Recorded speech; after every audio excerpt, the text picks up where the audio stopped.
Ladies, calm down. There's only one of me and... Oh, you want to hear about my OCs? Yeah, that makes more sense.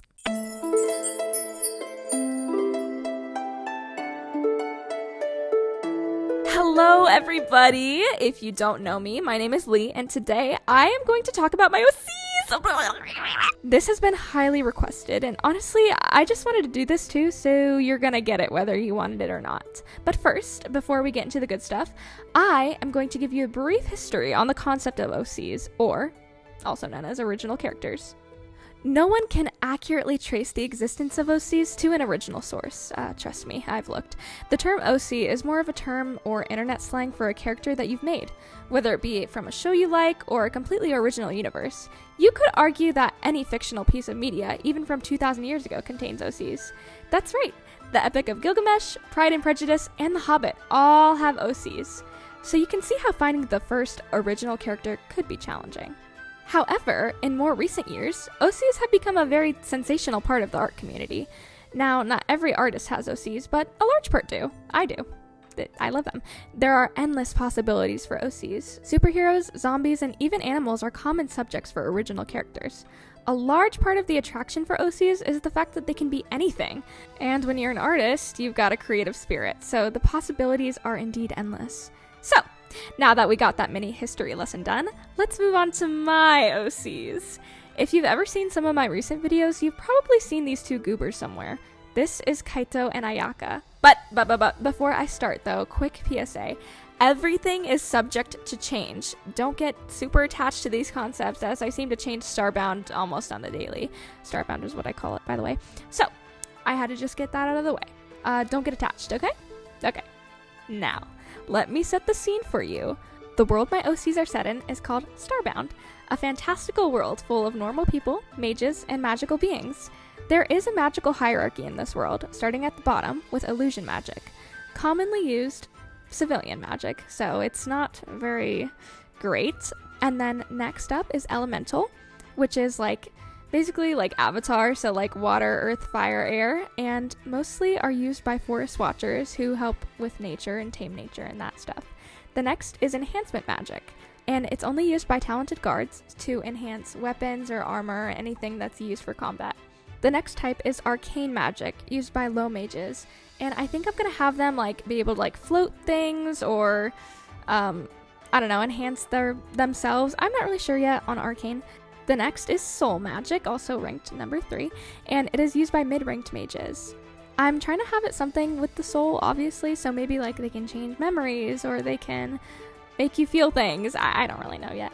The second up is astral magic, used by high mages, so basically anything big like teleportation or the ability to cast spells, think Twilight Sparkle. This is astral magic.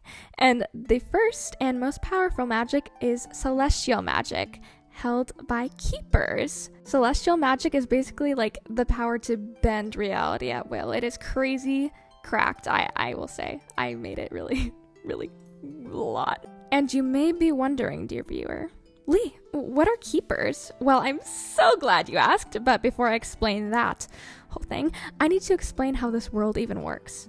If I laid out a map for you with the regions and continents of this world, it would look something like this. And I know what you're thinking. Why is there a huge abyss taking up literally half the map? Well, dear viewer, let me explain something to you. It is not an abyss. Well, I mean, technically, yes, it is an abyss, yeah. Specifically, at the end of the world. Well, the end of the world for the people living on the continent. But, between you and me, there's something weird about it. You see, the abyss is only an illusion, an image projected by this vessel at the center of the second continent. Technically, if you tried to jump into the abyss, yeah, you're dead. It's an illusion, sure, but it's still an abyss. Think of it like a huge interactive dome. What lies beyond this abyss, you ask? A whole other world. A world inhabited by magical beings, cities built from magic, and a system of hierarchy like nothing they've ever seen before. At the center of this continent, holding together this world and the dome itself, is the core. It is a vessel of power created eons ago, meant to keep the world in balance. However, the core cannot fully function by itself. It needs a celestial body to fuel its power for the next millennium. The existence of this celestial object is not well known, and no one knows why or how this was created. Everyone who resides both inside and outside the dome is unaware that there's a whole world outside its walls.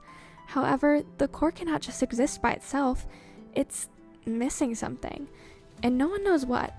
That is why there are celestial bodies that are bestowed a power every millennium to restore balance within the core. These people are called keepers. Keepers hold immense power and are the highest rank on the tier of magic. Keepers are very powerful, harnessing the energy of seemingly the world, being able to bend reality at will. However, it's not all sunshine and rainbows for them. Keepers may just have the hardest job of all. At the price of balancing the world, they have to give their life to the core, becoming the magic that holds the world together, and ascending to the stars to precede their predecessor. The last known keeper's name was Estrella, or better known as the matron in this time. She is praised for giving her body to the core and restoring the world to balance. Fast forward 25 years before the present. The core is unsettled and ready for a new keeper. Earth tremors, stuttering magic, and wilting nature signal the high mages that a new keeper is supposed to arrive soon. All kingdoms patrol their borders in hopes that a new keeper will descend from the stars and save their world. However, no one comes. The core should have been long settled by now, but there's no sign of a keeper at all. As the core requires a celestial being to restore balance, Estrella gives the world a shard of her soul, in hopes that it will suffice in place of a keeper. This person will be called the Starborn. Soon after this prophecy is received, high mages find a child with golden hair who looks as though he fell from the sky. This is Aurelius. He is taken in by a kind kingdom, and is raised to become the ruler and eventually sacrifice his life to the core. He is highly praised throughout his life, but still faces a lot of turmoil inside about giving his life to the core one day. But for some reason, he can't seem to bend reality in the way that Estrella could. He can't make things from thin air. He can't summon immense strength in the stars. He can't teleport places at will. He can't seem to do anything. Oh no, this is bad. Now, since I've set the stage for you, let's head over to the normal side of the continent, and let me introduce you to the stars of our show. Get it? Oh, brother, this guy stinks! Meet Ayaka, a 19-year-old and quite naive young adult. She has quite the unusual color scheme, with silver hair, pale skin, and red eyes. She spent the first of her formative years with her older brother Lucien. He taught her how to read, write, and cook so that she could take care of herself from a young age. And this seemed to come in handy because when Ayaka was only 7 years old, Lucien disappeared. Shortly before his disappearance, he hid Ayaka away in a crate for a game of hide-and-seek, as he called it. Ayaka doesn't remember a lot of details, but she remembers voices, yelling something, crimes, blasphemy, and then a symbol, a brilliant shine of gold, and her brother's smile being held behind it. Then, nothing. When she emerged, there was no sign of Lucien. The only thing left of him were his books, his research. She grew up making food for herself, reading all the books tucked away in his cabin, and learned as much as she could about the world. You see, she would just go out and explore it for herself, but Lucien would always tell her to stay inside, no matter what. So that's what she did, until she was 19 years old, when she found a book hidden away under a floorboard. It was old and scribbled in, like someone wrote it in a hurry. She scanned the pages eagerly and found something funny. A world beyond the abyss? Ayaka had barely experienced the world that's here. How can there be more out there? And then, that symbol, that shine of light, the golden crest. Ayaka is ecstatic. This must be where Lucien went. She has to go find him. Preparations start right away. Sure, it was scary. I mean, she had never been out in the big world. But if she could just find Lucien, they can finally be a family again. And if she admits it or not, the world scares her much less than loneliness at this point. Now, we're taking a break from Ayaka for a bit and introducing you to the other main star of our story. Meet Kaito, a 21-year-old male with brown hair, unusual red-tipped ends, dark blue eyes, and tanned skin. He is an interesting guy. He possesses elemental magic, specifically fire magic. Flames that can form at will, or involuntary, when he gets angry, frustrated, or feels any big emotion. Sparks lick up his hands and arms when he feels a lot, which he hates. This magic, I mean, any magic is really uncommon, especially on this side of the continent. He has a raging temper, but hides it underneath the stoic persona he puts on for the rest of the world. He wields an axe, wrapped in red cloth and heavier than a boulder, it seems. He works a few odd jobs here and there, just for the money. He's shallow, and he didn't grow up with many friends. He was raised by his Aunt Carmen after an accident in his old village that killed his family. He doesn't remember them at all. Well, I mean, just some memories here and there. He'd rather not think about it. Most of the time, he sees his fire as a curse, a weakness that does nothing but drive people away. I mean, who would want to be friends with a kid who could burn you if he got mad? Yeah, he's seen how messed up the world can get. Carmen, who is his aunt and caretaker, is a traveling merchant. She's very vain and kind of a diva. Think like a sassy aunt from New York who's a designer. Yeah, like those kind of vibes. She was never great with kids, but she tried her best, although she could sometimes come off as dismissive during Kaito's formative years. She's had to work day and night, traveling to different villages and towns to sell herbs she grew in her garden to make ends meet. This is how she will be meeting Ayaka. Now, remember how Ayaka was going out on this journey to find Lucien and need some supplies? Well, this is where she will run into Carmen. When they meet, Carmen is quite blunt about her opinion on Ayaka. She's naive, she's too trusting, she isn't quite right. And also, she's loaded. What? How is that even possible? This stupid girl is richer than my entire family line. I'll leave it up to you, dear viewers, to guess why she's so loaded. But for now, Carmen sees this as a huge opportunity. You see, what I haven't told you is that Carmen is suffering from an unknown illness. She often coughs up blood and needs money to buy her medicine from the capital city, far, far away from her village. If she can somehow get this stupid girl to give her a bunch of gold coins, she'd be set for life. But she can't just beg for money. The girl is stupid, but she can't be that stupid. So she asks Ayaka why she even needs the herbs. Ayaka explains that she needs them for a journey to a far-off place, and Carmen sees this as a golden moment to sneak in a little lie that Ayaka cannot leave the region without an escort. An escort to get her to her destination and back. A paid escort.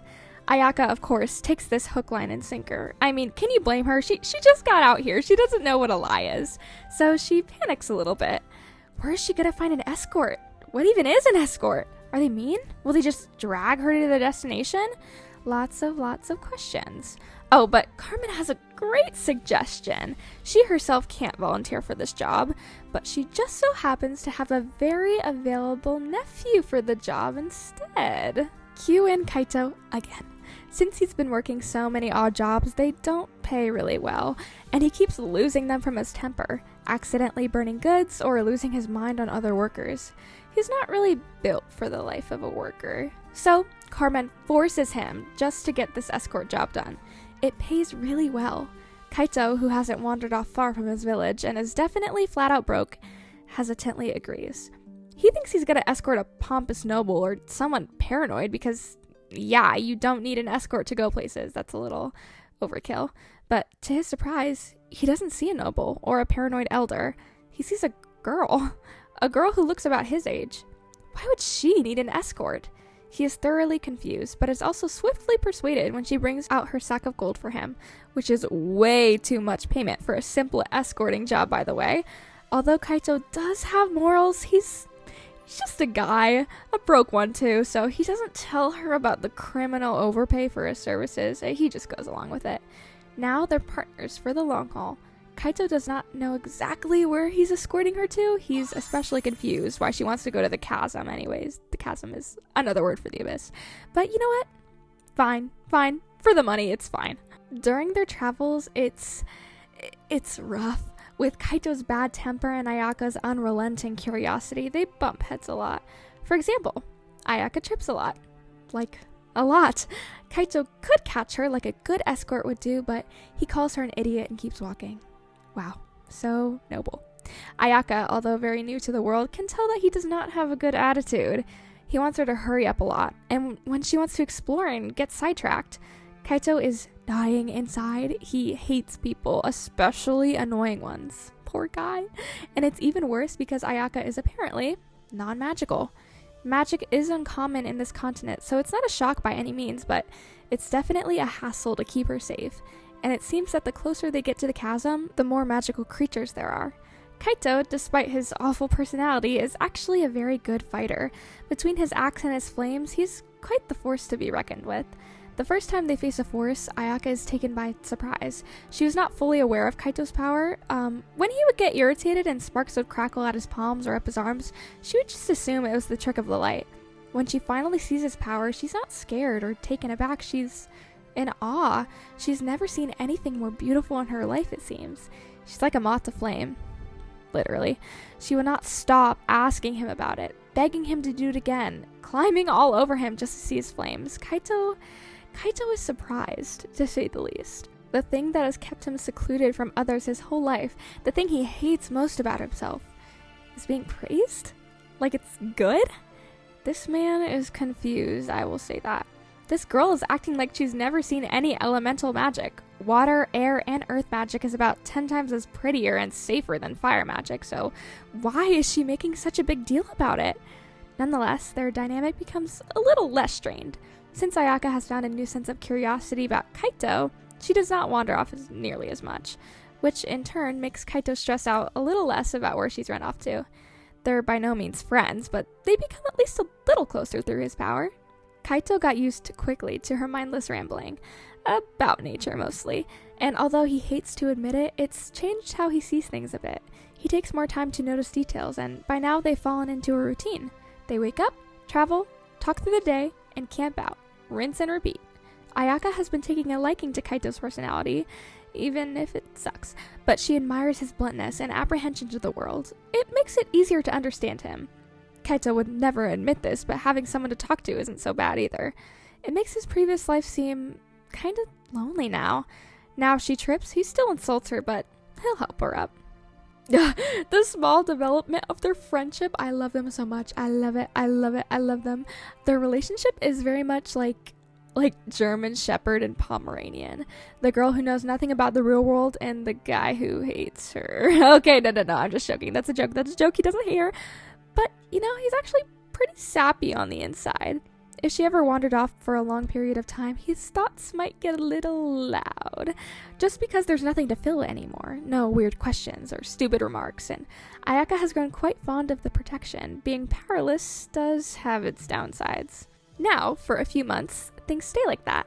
By this point, Ayaka would say that they're friends. Kaito would avoid the question. The answer is yes, they're friends. I'd like to think that Ayaka would be very clingy physically, always draping herself over him if he's sitting down, grabbing his arm and tugging him places, patting him on the shoulder, etc. Kaito has never been a touchy guy, but he doesn't mind it that much by this point. They've come a long way. That is, until something happens. Since they're now very, very close to the abyss, there's lots of dangerous creatures around. And during one evening in their travels, there's a weird energy in the air.